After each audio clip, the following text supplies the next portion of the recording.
Author, columnist, managing editor of LibertyNation.com, podcast host and conservative policy advocate. We dismiss history at our peril. Liberty Nation Radio with Mark Angelides. Has progressive policy brought the collapse of the Democratic Party closer to fruition? And does New York City even come close to allowing its citizens to protect themselves? Well, these are just two of the many questions we're asking today right here on Liberty Nation Radio on the Radio American Network. I'm your host, Mark Angelides, and we have quite the show set up for you today. Remember, this show is proudly sponsored by LibertyNation.com, where you can access podcasts, breaking news, analysis, and a range of biting and brilliant shows to whet your appetite for freedom and your fondness for the great American Constitution. Political parties come and go or morph, and on a long enough timeline eventually become something they never were. But who studies the rise and fall and inevitable demise of a party? And are there any precursors that we, the public, can identify? Well, someone who's been thinking through this particular problem is longtime host of this here radio show and senior political analyst at LibertyNation.com, Mr. Tim Donner. Thanks for coming on, Tim. Hello, Mark. So, Tim, Joe Biden, he posited that this Republican Party is not the Republican Party of your fathers or grandfathers. But couldn't the same just as easily be said for the Democratic Party? Well, yes, because they're sort of interdependent in terms of because there's a certain number of constituencies and the two parties fight over them. But they haven't for a long time because pretty much, the Democrats were thought of as the party of the poor, the Republicans were the party of the rich, and then they would fight over the middle class. And of course, the Democrats were the party of the KKK, which many people still think they are, Tim. Well, certainly a lot of Republicans think that and are quick to point it out. But look, once Donald Trump descended that golden escalator at Trump Tower 7 years ago, everything began to change. The party of the rich and the party of the poor suddenly seemed to in some sense, change places, particularly with working class men, but working class people in general. Here's how one writer put it, which I think says it all. The Republican Party has traded in soccer moms for Walmart dads. And that's basically the Republican constituency now. And it's almost unthinkable that the Republicans that we grew up with being told they were the Rockefellers, the rich people, the wealthy, the billionaires, that now, years later, decades later, you get people like Jeff Bezos, who represents true wealth and billionaires in this country. Bill Gates, these people are Democrats. They're creatures of the left. So now you have the Republicans as the party of the middle class, the working class, and the Democrats as the party of the very rich and very poor, the coastal elites, and the people who basically serve them. To put it in starkest terms. So this is the most significant political realignment in 60 years. And people don't talk about it much because, of course, Trump's personality is so outsized. But what he's done to the political equation is the biggest realignment since Democrats and the Civil Rights Act of 1964. And Democrats turned from the old KKK party to the party of Black people and minorities. Although, in fairness, that, of course, had started under FDR. But the party still continued to attract Southern racists, to put it simply, until the 1960s when it began to turn. Your description of the Walmart dads, that really struck a memory in my mind. There's when Margaret Thatcher came into power in the UK, she created such an economic boom that the Conservative Party, which was the party of the rich, the wealthy, the landowners, and then you had tradesmen, plumbers, carpenters, bricklayers who were starting their own businesses unfettered. And these became the new middle class. Mm-hmm. Everybody was starting a business. And the Labour Party, which is the equivalent of the Democratic Party in America, they really became as we call them over here, the champagne socialists. And it really just, Right. the Walmart dad Right. versus the champagne socialist, it really strikes a chord for me. Now, Tim, it seems that the progressive takeover of the Democratic Party that we're seeing, it's really given the Democrats a crisis of identity. So Biden, he tries to appease one faction or another and ends up pretty much disappointing on all sides. Now, is this inevitable for a leader of a party that doesn't really seem quite comfortable with expressing what it is? Well, that's not really a problem that Donald Trump had, did he? Expressing Not really. clearly what he believes. So it's a huge contrast, because the truth is in the joke. Trump's agenda was crystal clear, and he achieved most of it, and that which he didn't, he tried to achieve. With Biden, he's simply not Trump. That's the only reason he got elected, because he wasn't Donald Trump. And Trump was the only thing that united the Democratic Party. The progressives, the mainstreamers, the establishment types, the Republicans, the never Trump Republicans who came over to join them. That coalition had only one thing in common, really. I mean, they had essentially progressive principles, but the schism between progressives and the establishment was sort of delayed, was put off because of their common obsession with taking down Trump. And has so that now, obsession disappeared? no, it's going to come back as soon as Trump announces for 2024. But the point is, left to themselves without Trump as a factor for the last 2 years, they haven't been able to agree on anything, because they didn't do the hard work before the 2020 election, because they didn't need to. All they needed to do was join in the chorus of trying to take Trump down. So, Joe Biden came in, at a very thin mandate when you consider what happened in Congress. Republicans picked up seats in the House, and Democrats had the slimmest possible majority in the Senate. And then Biden comes in and starts trying to act like he's Franklin Delano Roosevelt with a massive mandate when he had nothing of the kind. He was really a lot more like George W. Bush in 2001, who won a narrow election and understood it, that he wasn't going to try to be something that the people did not elect him to be. Biden never got that message. And obviously, neither did Joe Manchin.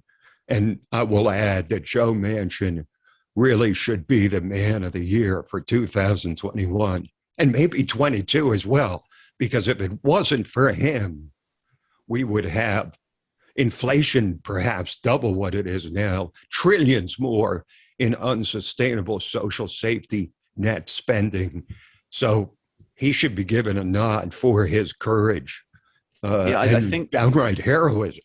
Well, I think history will actually look kindly on Joe Manchin, because it's not just the nation's economy that he saved by refusing to add extra money printing inflationary pressure. I think he may have also saved the Democratic Party from themselves. Exactly, he's done that for the future of the party. If they had done what they wanted to do, which was a clear sort of scorched earth, which is, we know we're not going to get reelected, so let's just ram through as much of our socialist stuff as we can before they kick us out of office. That's not a solid electoral strategy.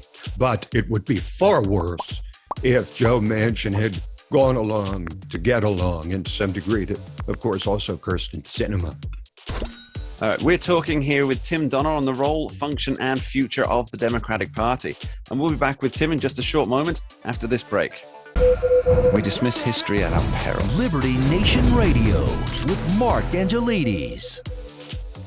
Welcome back. We're talking with longtime host of this here show, Mr. Tim Donner. Earlier, we talked about the divisions in the Democratic Party. But Tim, I want to change tack slightly, if we may. You often write about how Joe Biden's party is stuck in a cycle of one-step thinking. And for me, this epitomizes the issues they and the rest of the country is facing. Why is it such a perpetual loop? Because they want what they want when they want it. and they don't want to think through the consequences of their actions.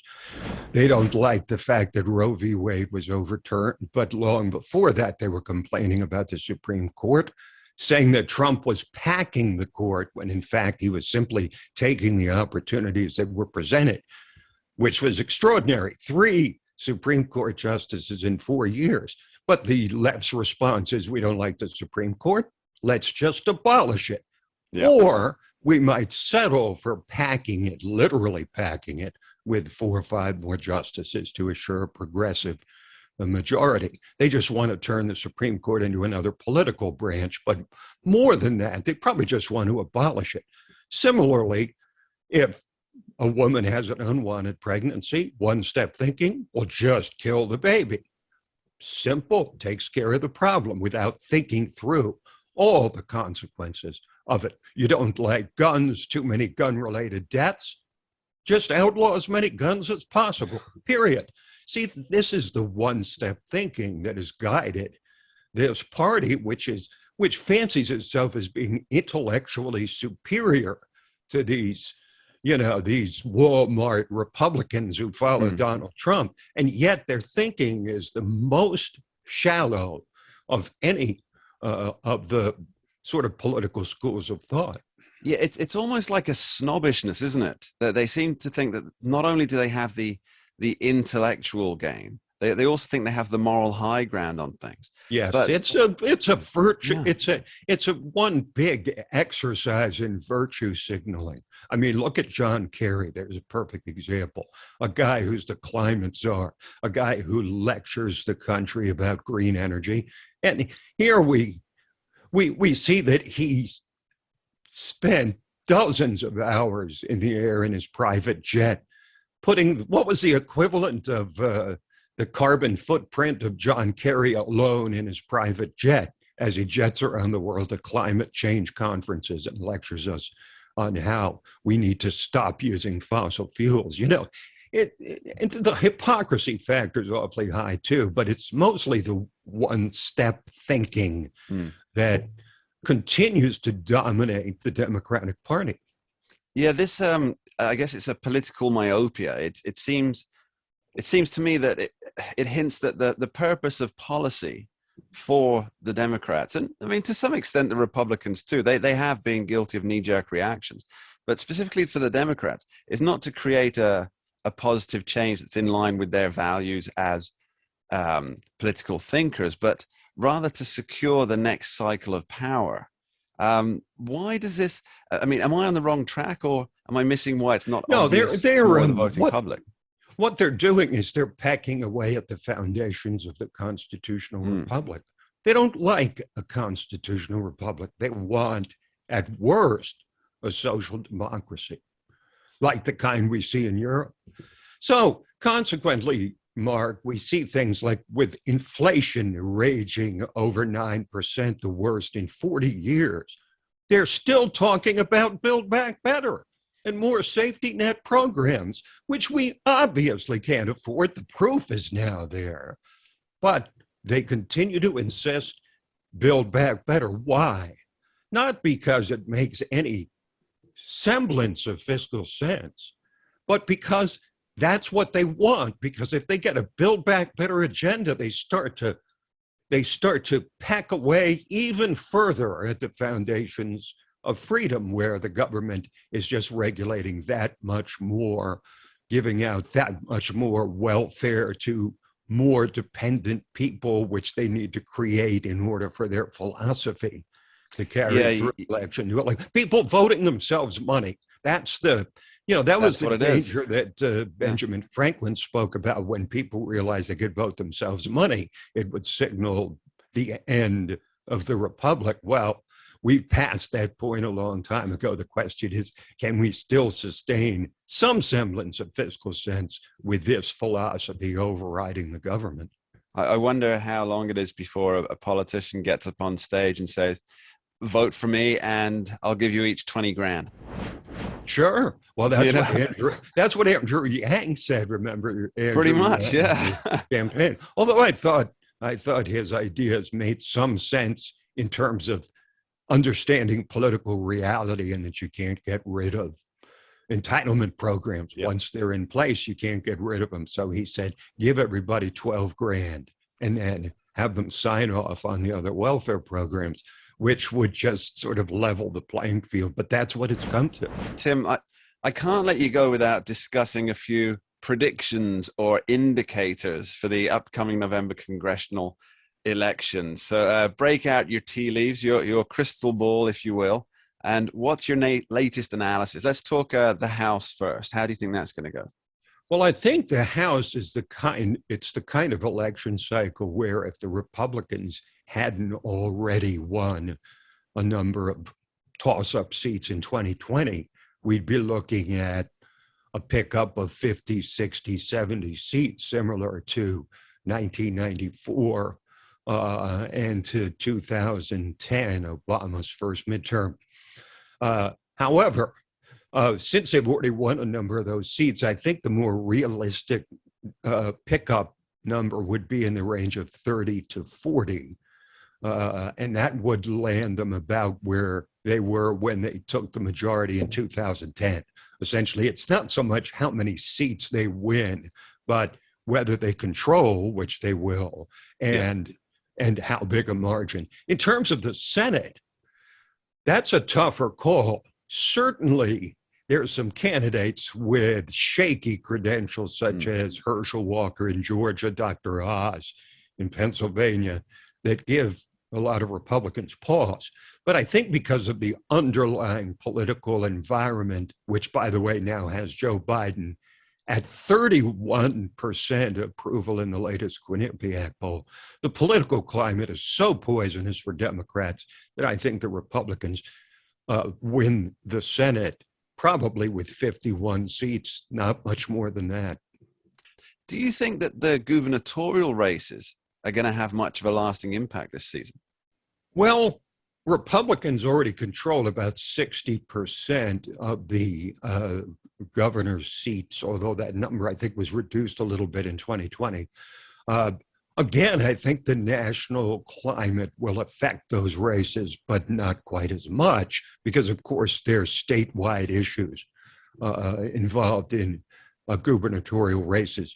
But here's the thing with Roe versus Wade having been repealed essentially by the Supreme Court or overturned, the issue of abortion will become much bigger in statewide races because each state will now have its own individual policy, and that will influence voters one way or another a lot more than over the last 30, 40 years. As the founding fathers intended, oddly enough. Tim Donner, thank you ever so much for joining us. Always a pleasure, Mark.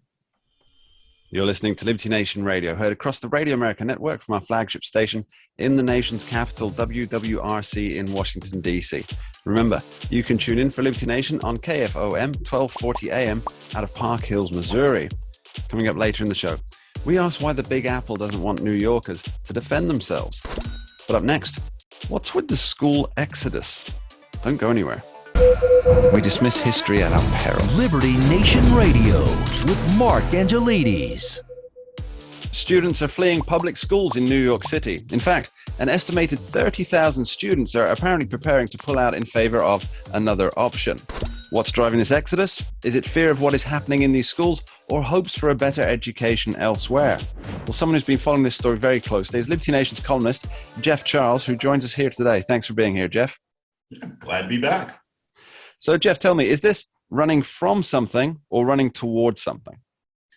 Well, Mark, the answer is yes on both counts.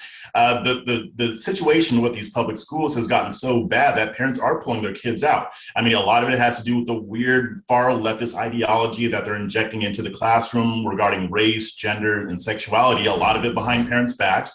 But it's also the quality of education that has gone down. And over the COVID-19 pandemic, when kids were at home learning, parents got to see that the level of education is just not there. So you have public school enrollment going down, and you've got rates of homeschooling and private schools going up. And this is a trend that has continued, and I think it's going to keep going on. Yeah, I mean, you talk about the reason why people might be running away, the leftist indoctrination, because that's what it is. You wrote an article recently on some of the more bizarre happenings in schools across the country. Care to give us an example of the most egregious, in your opinion? There was a story out of Orange County, California, my old stomping grounds. And there was a kid in an elementary school. I think she was like 7 years old or so, maybe a little bit younger. And she drew a picture of her friends and she wrote Black Lives Matter. And then she continued and wrote Any Lives Matter. Now, the school disciplined her for doing that because the picture went home with one of her friends and the parents were offended, I suppose. And they made a big stink about it. And this kid was not allowed to participate in recess. She was punished and she had to give a public apology and she was no longer allowed to draw pictures. This is the type of thing that's happening across the country. It's starting to get worse. Kids are being disciplined. Teachers are being disciplined for not having a gender affirming approach to students who think that they're transgender. So it is getting worse. Yeah, when I first read this article, Jeff, I dove deep into the background of that particular story. And it really struck me as it's Mao's great leap forward. It's the Cultural Revolution from China, where people are forced to publicly shame themselves and admit their faults. Now, I didn't think that had arrived in this century or on these particular shores, but surely teachers can see the historical precedents of what they're doing here. I really don't think so. I think most of these teachers think that they're doing a good thing. I mean, what I've been saying is that if you want to indoctrinate the kids, you got to indoctrinate the adults around them too, right? I mean, there are parents who buy into this stuff, but the teachers are buying into it as well. And they don't realize that what they're doing is reminiscent of those struggle sessions that we see in North Korea and in other areas of the country. And this one was particularly egregious, Mark, because the parents didn't even know about it until a year after. The mother had to find out from a friend of hers. So they didn't even inform her that they did this to her daughter. It's incredible. That is beyond the realms. That is beyond the realms of belief. Now, Jeff, let's focus on New York City for a moment. What options do these kids, and I guess more appropriately, the parents have for taking their children out of, well, these indoctrination camps that are paid for by the taxpayer? Well, I mean, New York sort of has a school choice program. I mean, you can put your kid into private school if you can afford it. They don't have a school voucher program. They don't have a program that would allow the funding to follow the student rather than the school. So yes, technically you can choose where you want to put your kid, but they don't make it very easy to escape this indoctrination. You basically have to homeschool. And I would even put a word of warning on that. I mean, this is nationwide, but these people who want to indoctrinate children are not going to just stop at public schools. If more parents pull their kids out, they're going to try to use the government to force private schools and homeschooling parents to teach this stuff to their kids. So we should be watching out for that on the horizon. Let's dig into that a little bit more, Jeff. So when you say forcing homeschooling parents to teach to the kids, I guess what you're suggesting is that there'll be legislative action that encourages or forces, if you are going to homeschool and you must follow this curriculum that is approved or provided by the local government or state government. That is what I'm expecting. And there are already people in the school choice movement who are concerned about this. They're not quite doing it yet, but there are rumblings of this coming down the pike that these people might try to use state governments to pass legislation that is designed to enforce these teachings in private schools and in homeschooling. You already see what Biden's trying to do with the charter schools, attacking them. So I expect this to be another battlefront coming up. Yeah, actually, it's funny because in the United Kingdom, obviously homeschooling is a right the same as any other, but the child must be taught what termed British values. Now, what those values are, I would aver that it's not quite what a lot of British people would say British values are. It's very much at the altar of diversity, as it were, and the left-leaning talking it's points. The elitist British values. Yeah, or those who at least pay lip service to it so they can dig deep at the public trough. Now, it seems to me that it is almost a forced indoctrination. Send us your kids or else. Let us teach them what we want or else. Now, is it any wonder that the homeschooling has just gone through the roof. And could you give us those figures? I mean, obviously we've talked about this before, Jeff, on this show, but if you could just give us a refresh of the figures of homeschooling as they are now.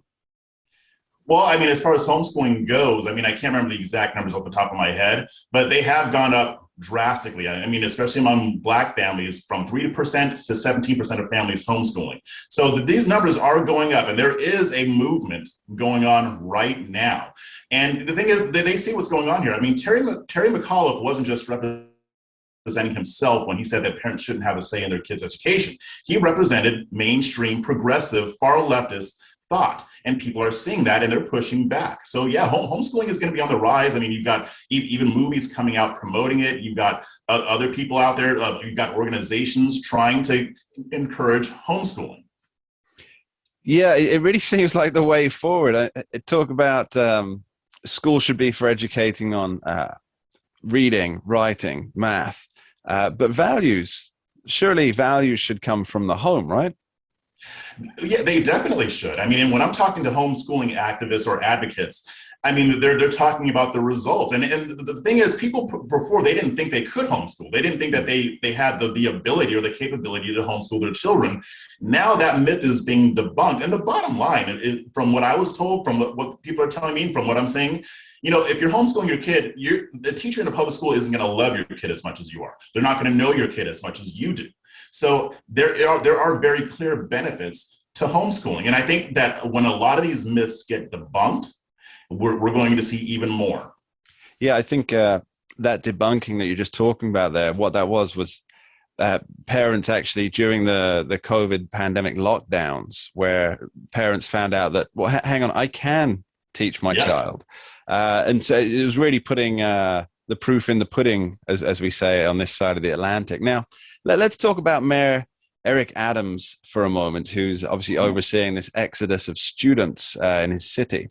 Now, he rode to power on a wave of optimism from both the left and the right. The right thought that he would be very much a tough-on-crime candidate, which obviously hasn't really worked out with DA Alvin Bragg. But how are those expectations and all playing out in reality? I think people are a little bit disappointed, Mark. And I've got some background information. I've been hearing stuff from inside that world.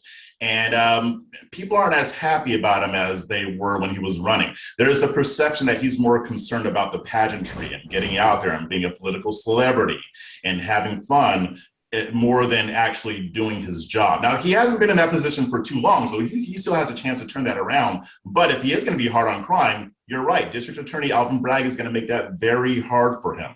So the governor will have to do something about that, or nothing will change in New York City. Jeff Charles, thank you ever so much for joining us, and we'll catch up on this topic later. Much appreciated. All right. Thanks for having me back. Coming up after this short break, we talk no defense in New York City and AOC and Ilhan Omar handcuffed or not. We'll be right back. We dismiss history at our peril. Liberty Nation Radio with Mark Angelides. Progressive political theater is once again all the rage, from the streets of Washington, D.C. to the streets of New York. Whether it's reluctant representatives being marched off in handcuffs or not, or bodega workers having their rights destroyed. Nobody's better suited to talk about this than Liberty Nation's legal affairs editor, Mr. Scott DiCosenza, who's also the host of the excellent Uprising podcast and a generally good guy. Happy birthday, Scott, and thanks for being here. Well, cheers. Happy birthday to you, Mark Angelides. So, Scott, tell me, we've seen the trials and tribulations of a bodega worker in New York who was attacked by a potential customer, and who bodega worker. He was the boyfriend of the parent of a potential customer. That was the relationship. Just second cousin, twice removed of his brother's roommate. Summoned, by the way, for the purpose of delivering a beating. Yes, so that's part of the details that seem to escape some reports. It certainly does. Anyway, the long story short on that is that the bodega worker was initially charged with stabbing and murdering the assailant. Now, this came under the auspices of New York District Attorney Mr. Alvin Bragg, who has never met a criminal he didn't want to see on the sidewalks. Scott, your analysis. Mark, it gets even worse than that. Jose Alba is the man's name, and they didn't just charge him. Mr. Bragg didn't just charge him with second-degree murder.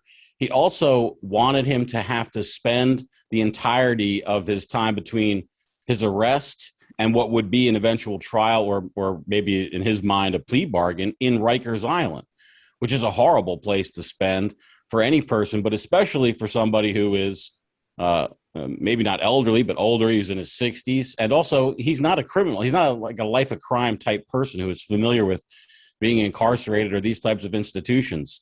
The man is a lawful immigrant and citizen of the United States. And he also, by the way, was stabbed 4 times by the dead man's girlfriend, the one who summoned the violence. And those wounds became infected at Rikers, even just during the short amount of time he was there. And it was only until the kind of public outrage that got his bond reduced to the point where he could actually leave the jail. So right from the jump, Mark, it seems like there's been some initiative to really grind down Mr. Alba for defending himself. Once again, he was at work, not wishing, he didn't go looking for trouble, right? He's trying to survive and live at work. And so I think this was just a political decision in the end, that, the decision to charge or not charge is ultimately a political decision. It's a politician who makes that decision. Mr. Bragg's an elected city politician. And so, I think the voices were just overwhelming, even probably from progressive people. So just to be clear, the charges have now been dropped, and Mr. Alba is a free man, or does he still not facing criminal charges at this time? These things can change, but yes, he. Can I ask a question on this, Scott? So you said that Mr. Bragg had pushed for Mr. Alba to spend the time between his arrest and his trial in Rikers Island. Yeah. Is it a speedy process? I know that that's kind of a thing guaranteed by the Constitution, but how long does it actually take to get to trial where there's contested issues? In this, they're still dealing with COVID backlogs and things like that, Mark. I can't even tell you without actually calling and checking with a New York trial attorney to get a real time on the ground answer. I don't know the answer to your question, but I can tell you that it is not what anyone would consider speedy while locked behind bars. By the way, in Rikers Island, you're going to get fired from your job, of course. Okay, you're going to get probably evicted from your apartment. They're going to repossess your car. I mean, you think of all the things that you have to do to maintain your life, and it's not even that it's like a difficulty. You're barred from doing so. It's not like you're going to be able to manage your affairs from inside the Rikers cells. So it is not exactly recommended, but oh my, it is not recommended to read out your credit card number over the phone to debt collectors whilst in Rikers Island. By the way, that is not recommended by anybody. This is a man who fought to come to America and be an American, Mr. Alba, that is, to work in the bodega in Harlem. Like, why are you punishing this person, right? Who even if you think he did act inappropriately in the way he conducted himself in his self-defense, he stabbed the guy, by the way. That's what happened. There was a knife that they used, they said, for opening boxes or maybe just for self-defense purposes. But anyway, he grabbed this giant kitchen knife and he stabbed the man a few times to defend himself. But even if you think that was somehow inappropriate or wrong, to think that you should grind him down with the process, that's another sort of part of the thing that I think has the ire of everybody who looks at criminal justice issues in cities across the country. This is sort of representative, right, of what's going on in Philly, San Francisco, LA, Chicago. And it's like they don't pick on the really nefarious types to grind them down, okay, and punish them, random murderers and things like that. They seem to be able to get away with a wink and a nod with murder. Yeah, right. And meanwhile, a hardworking guy who's actually at the bodega in the middle of the night, so these people can get their crisps. That's for you and the English people, Mark. That's potato chips for the rest of us. He's the one who's getting punished to the maximum extent of the law, or so was the wish of the attorney. I think that's what really gets everybody, and why there was so much backlash against this. Because, I mean, even to just a casual observer with no real understanding of the intricacies of the law in the United States or in the specific laws for New York. It seemed like a clear-cut case of self-defense. There was an aggressor in his workplace. There was nowhere for Mr. Alba to run. What else was he going to do? I think that's it. It really brings to heart the question of what is self-defense. I was just going to say, I wanted to interrupt you because I don't think anybody's saying that it wasn't self-defense, even Mr. Bragg. What they're saying is that it was impermissible legally to use deadly force to repel what may not have been deadly force. New York's self-defense statute, unlike, Mark, every other self-defense statute I've seen in the country, does not allow for deadly force unless deadly force is used. In other places, like where I am in Virginia right now, you can use deadly force to repel serious or grievous bodily harm or injury. So that's a wrinkle in New York's law that is not typical. It has to actually be deadly force to be met with deadly force. And surely, Scott, and this is from a layman's point of view, surely you don't know that it's deadly force until you're dead, right? Which is one of the reasons why in other states they don't have that part of the law, Mark. Thank goodness for that. Yeah, that's exactly right. Thank goodness for that. So, Scott, the second story, I just want to briefly touch on it. Representatives Alexandria Ocasio-Cortez and Ilhan Omar were both recently frog-marched away from the Supreme Court by police officers in handcuffs, allegedly in handcuffs, until such time as it was noticed that AOC herself was giving a solidarity fist to her supporters. What happened, Scott? What happened was that they wanted to create the visual illusion that they were placed into custody and handcuffed in order to score political points. If you look at the way they're walking, there's no other possible interpretation. AOC does not walk around with her hands behind her back. We have the data on this. This is only something she's done now in order to effectuate the visual misrepresentation that she was placed into cuffs. I know. I mean, the thing is, though, she had to keep that pose for approximately 45 seconds while the police officer escorted her away from blocking the road, right, which is what she was doing. She couldn't even manage the 45 seconds without giving the solidarity fist to her supporters. She got a double hit. She got the one image with her hands behind her back, and then she got the power image with the fist raised. She's going to ride that. You know, sadly, the primary voters and most of the general election voters of her district are not going to hear this beautiful broadcast, Mark. So they're going to see some of those images when they get mailed to their houses, probably. And the fist that launched 1,000 memes, no doubt. Yeah. So, Scott, one final question on that topic. Were they charged with anything? According to the U.S. Capitol Police, Mark, they tweeted out that they made 34 arrests for crowding, obstructing, or incommodating, and that included 16 members of Congress. So yeah, they were, but it's one of these tickets where you don't really like. It's an arrest without a consequence. Well, of course, if Alvin Bragg were in charge of Washington D.C. prosecutions, I'm sure Ilhan Omar and Alexandria Ocasio-Cortez would be spending the next 2 years in Rikers Island. Scott DeCosenza, thank you ever so much. Thank you, Mark. And that's about it for this episode of Liberty Nation Radio here on the Radio America Network. I'd like to thank our guests, Tim Donner, Jeff Charles, and Scott DeCosenza. And as always, extend my thanks and appreciation to you, the listeners, for taking the time to join us. On next week's edition, among other fantastic guests, we'll be joined by Bill Walton of The Bill Walton Show, discussing Biden's legacy, the state of the economy, and the perilous road to freedom and energy independence. It's going to be quite the show. I'm Mark Antonides, and we'll see you there. We dismiss history at our peril. Liberty Nation Radio with Mark Angelides. We're doing it for real, really real. Liberty Nation.